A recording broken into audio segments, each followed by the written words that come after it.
चलिए शैतान का दूसरे पार्टनर से आपको मिलाता हूँ, जो हमें प्रकाशित वाक्य पुस्तक 13 अध्याय का 11 से 17 पद में मिलता है।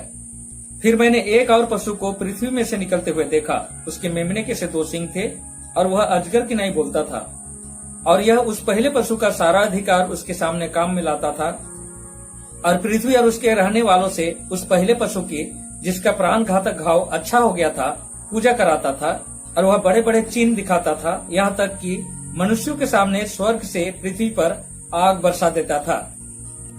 अब यहाँ पर और एक पशु है जो दिखने में मेमने की तरह है, लेकिन अजगर की भाषा बोलता है। दोस्तों, मेमना यीशु को दिखाता है और सेम टाइम उसके मंडली को भी, लेकिन यह मेमना शैतान की भाषा बोलता है और पोप का बनाया नियम को मानता है। इसका मतलब यही झूठा भविष्यवक्ता है। इसी के बारे में यीशु ने सावधान करते हुए मत्ती 24:24 में कहा है, क्योंकि झूठे मसीह या झूठे भविष्यवक्ता उठ खड़े होंगे और बड़े बड़े चिन्ह और अद्भुत काम दिखाएंगे कि यदि हो सके तो चुने हुए को भी भरमा दे। दोस्तों, यह दूसरा पशु एक देश को भी रिप्रेजेंट करता है जो क्रिश्चियन लोगों से बना है, तथा एक ऐसा देश जो आकाश से अग्नि बरसाता है। तो इस क्राइटेरिया में पूरी तरह से फिट बैठने वाला एकमात्र देश अमेरिका है, जो संपूर्ण रूप से प्रोटेस्टेंट लोगों से बना है, और स्वर्ग से पृथ्वी पर आग बरसाने वाला देश अमेरिका ही है, जिसने द्वितीय विश्व युद्ध में हिरोशिमा और नागासाकी में एटम बम गिराया था। और दोस्तों, प्रोटेस्टेंट ग्रुप ही है जो बड़े बड़े चमत्कार कर रहे हैं। इनके प्रार्थनाओं से रोगी चंगे हो जाते हैं, और इस तरह से हजारों लाखों की संख्या में लोग शैतान के दलों में शामिल हो रहे हैं। दोस्तों, ये लोग परमेश्वर का 10 आज्ञा को नहीं मानते हैं, फिर भी इनका दावा है कि ये चमत्कार पवित्र आत्मा की मदद से करते हैं। लेकिन प्रेरित 5:32 के अनुसार जो लोग 10 आज्ञा को मानते हैं, सिर्फ उन्हीं को पवित्र आत्मा दिया जाता है। लिखा है, और हम इन बातों का गवाह हैं, और पवित्र आत्मा भी जिसे परमेश्वर ने उन्हें दिया है जो उसकी आज्ञा मानते हैं। और नीति वचन 28 का 9 पद में लिखा है, जो अपना कान व्यवस्था सुनने से फेर लेता है, उसकी प्रार्थना घृणित ठहरती है। तो दोस्तों, ये लोग 10 आज्ञा नहीं मानते हैं, फिर भी चमत्कार कर रहे हैं, तो ये 100% शैतान की आत्मा से कर रहे हैं, जिसके बारे में प्रकाशित वाक्य की पुस्तक 16 अध्याय का 13 और 14 पद में लिखा है, और मैंने उस अजगर के मुंह से और उस पशु के मुंह से और उस झूठे भविष्यवक्ता के मुंह से 3 अशुद्ध आत्माओं को मेढकों के रूप में निकलते देखा। ये चिन्ह दिखाने वाली दुष्ट आत्मा है, जो सारे संसार के राजाओं के पास निकल कर इसलिए जाती है कि उन्हें सर्वशक्तिमान परमेश्वर के उस बड़े दिन की लड़ाई के लिए इकट्ठा करें। दोस्तों, झूठे भविष्यवक्ता को आप बहुत ही आसानी से पहचान सकते हैं। जो लोग पोप का बनाया हुआ सब्बत को मानते हैं, जो संडे है, वे ही झूठे भविष्यवक्ता है। और अब यीशु और उसके मंडली के साथ आर पार की लड़ाई में शैतान का साथ देने के लिए रोमन कैथोलिक चर्च और प्रोटेस्टेंट चर्च एक हो चुके हैं, जिसका प्रमाण इस वीडियो क्लिप में है। The most important event, the most important thing that has happened in the body of Christ. Some years ago, the biggest church split in history.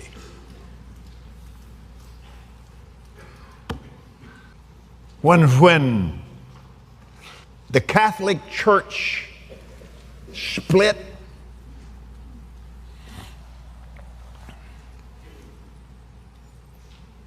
you know the story.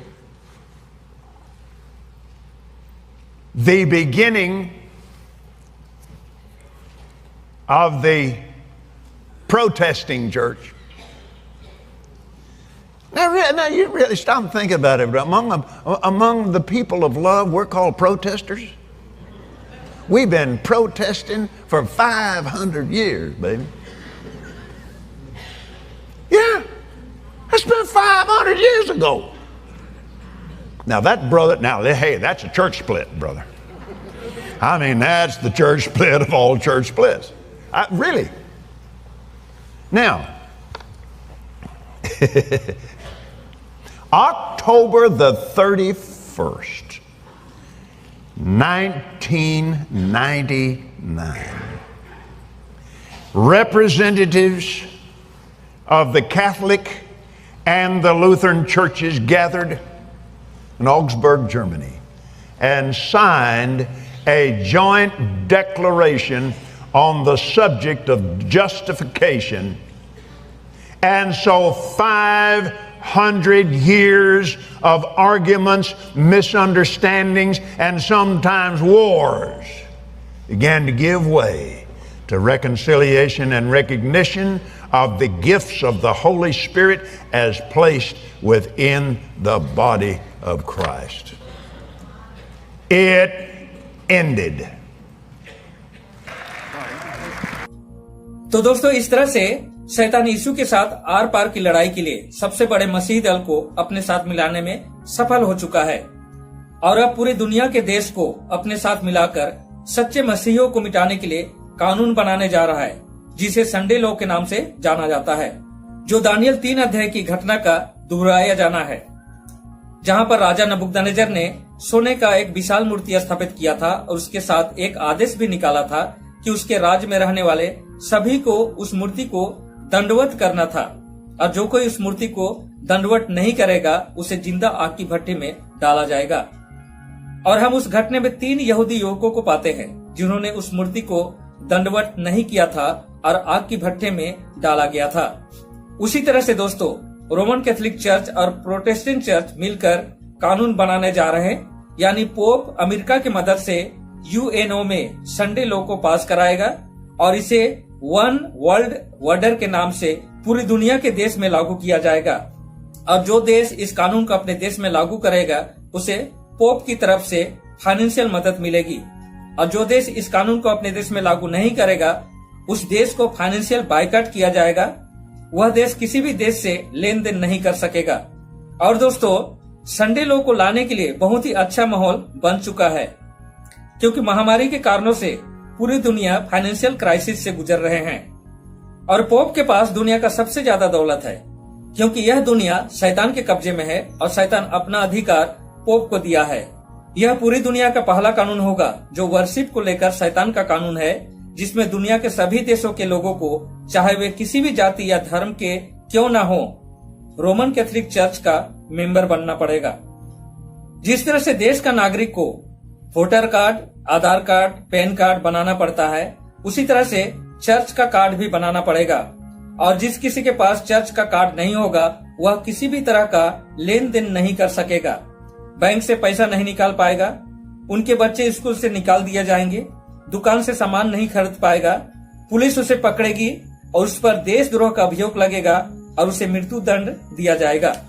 और इसी घटना के बारे में प्रकाशित वाक्य की पुस्तक 13 अध्याय का 15 से 17 पद में लिखा है, और उसे उस पशु की मूरत पर प्राण डालने का अधिकार दिया गया कि पशु की मूरत बोलने लगे, और जितने लोग उस पशु की मूरत की पूजा ना करें उन्हें मरवा डाले।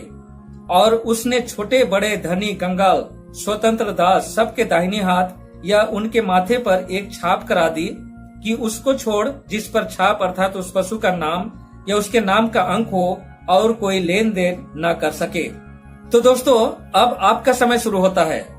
आप इस लड़ाई में कहां पर खड़े हैं, क्योंकि जो लोग इस ग्रुप में रहेंगे उन्हीं के ऊपर अंतिम 7 महामारियां परमेश्वर की ओर से आने वाला है, तथा जो लोग पशु का छाप लेंगे और उसका वर्शिप करेंगे उन्हें परमेश्वर अग्नि में डालने वाला है, जो प्रकाशित वाक्य की पुस्तक 14 अध्याय का 9 और 10 पद में मिलता है, जहां पर लिखा है, फिर इनके बाद एक और स्वर्गदूत बड़े शब्द से यह कहता हुआ आया कि जो कोई उस पशु और उसकी मूरत की पूजा करे और अपने माथे और अपने हाथ पर उसकी छाप ले, तो वह परमेश्वर का प्रकोप की निरी मदिरा जो उसके क्रोध के कटोरे में ढाली गई है पिएगा और पवित्र स्वर्गदूतों के सामने और मेमने के सामने आग और गंधक की पीड़ा में पड़ेगा।